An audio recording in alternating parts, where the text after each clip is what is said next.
Hello friends, welcome to my channel Joyi's kitchen. এই ভিডিওতে গুড়ের সিমুই পায়েসের রেসিপি আপনাদের সাথে শেয়ার করলাম। প্লিজ ভিডিওটা শেষ পর্যন্ত দেখবেন। প্রথমে কড়াইয়ে 2 টেবিল স্পুন ঘি দিয়ে হালকা গরম করে নেব। এবার 1 কাপ পরিমাণ সিমুই দিয়ে 2 থেকে 3 মিনিট ভেজে নেব। ভাজা হয়ে গেছে, এবার নামিয়ে নিচ্ছি। এই কড়াই আবারও 2 টেবিল স্পুন ঘি দিয়ে হালকা গরম করে নিচ্ছি। একটু নাড়াচাড়া করে দিচ্ছি। এবার এতে ড্রাই ফ্রুটস দিয়ে 2 থেকে 3 মিনিট ভেজে নেব। আমি কাজু বাদাম দিয়েছি, আপনারা চাইলে বিভিন্ন রকম ড্রাই ফ্রুটস ইউজ করতে পারেন। ভাজা হয়ে গেছে, এবার 3 কাপ পরিমাণ দুধ দিয়ে দিলাম।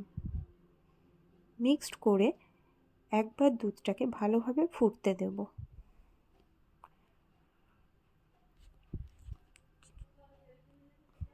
দুধটা ফুটে গেছে, এবার এতে ভেজে রাখা সিমুই দিয়ে দিচ্ছি। সবটা ভালোভাবে মিক্সড করে আবারও 4 থেকে 5 মিনিট ঢাকা রাখবো।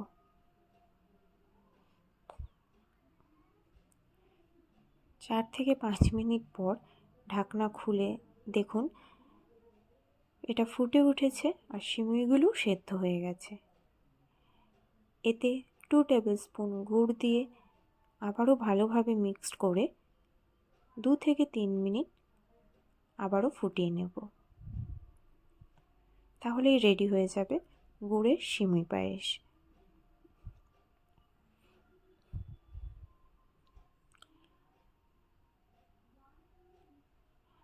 এটা ভালোভাবে ফুটে উঠেছে, এবার নামিয়ে সার্ভ করব।